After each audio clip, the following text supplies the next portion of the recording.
Ego, এই একটা জিনিসই সব থেকে বেশি সম্পর্ক ভাঙে। মজার ব্যাপার হলো আমরা সবাই ভাবি আমাদের ইগো নেই, কিন্তু সত্যিটা হলো প্রতিটা মানুষের ভেতরেই ইগো আছে, শুধু তার ধরনটা আলাদা। কেউ চুপ করে থাকে, তবুও তার ইগো আছে। কেউ সবসময় নিজেকে প্রুভ করতে চায়, এটাও ইগো। সাইকোলজি বলে মানুষের মধ্যে 7 ধরনের ইগো দেখা যায়। আজকের ভিডিও থেকে তোমরা জানতে পারবে তোমার মধ্যে কোন ধরনের ইগো কাজ করে। Number 1, superiority ego. আমি সবার থেকে ভালো। এই টাইপের মানুষেরা নিজেদের ভ্যালু প্রুভ করতে চায় সব সময়। ভেতরের ইনসিকিউরিটি থাকলেও বাইরে এরা ওভার কনফিডেন্ট বিহেভ করে। সব কথায় নিজেদের অ্যাচিভমেন্ট আনা, অন্যদের ছোট করা, আমার মতো কেউ করতে পারে না, এরকম একটা অ্যাটিটিউড। সুপিরিয়রিটি ইগোর লোকজনদের ভাবটা হচ্ছে যে ওরা চেষ্টা করছে কিন্তু আমার লেভেলে কেউ আসতে পারবে না। Number 2, inferiority ego. আমি কম, কিন্তু আমি মানতে পারি না। এরা নিজেদের ভেতরে ভেতরে কম ভাবে, কিন্তু সেটা কভার আপ করবার জন্য ইগো ডেভেলপ করে।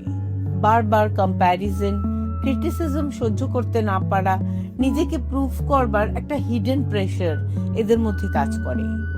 ইনফিরিয়রিটি ইগোর মানুষজনকে কেউ জাজ করুক, এটা সে কিছুতেই টলারেট করতে পারে না।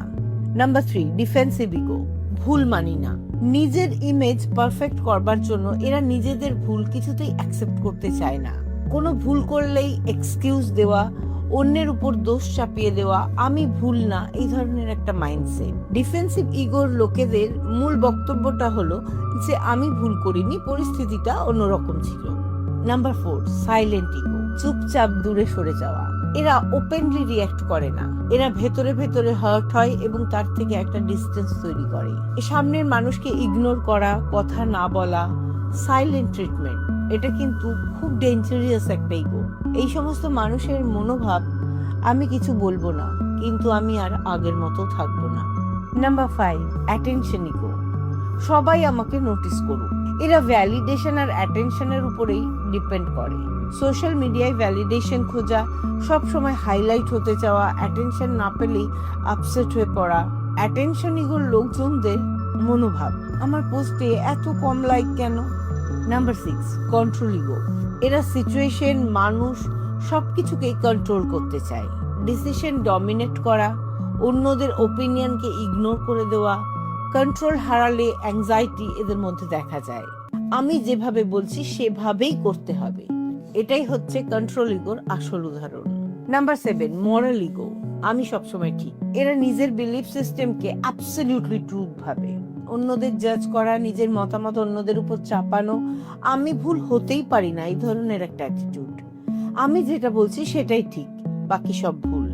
ইগো খারাপ না, কিন্তু কন্ট্রোলের বাইরে গেলেই এটাই আমাদের সম্পর্ক আর শান্তি দুটোকেই নষ্ট করে। সব থেকে ডেঞ্জারাস হলো যে আমাদের মধ্যে এই ইগোকে যদি আমরা বুঝতে না পারি যে আমাদের মধ্যে কোন ধরনের ইগো কাজ করছে, তাহলে রেকটিফিকেশনের কোনো সুযোগ থাকে না। আর এই ইগোই বাড়তে বাড়তে একদিন নষ্ট করে দেয় অনেক কিছু। আমাদের মধ্যে এক বা একাধিক ধরনের ইগো কিন্তু কাজ করতে পারে।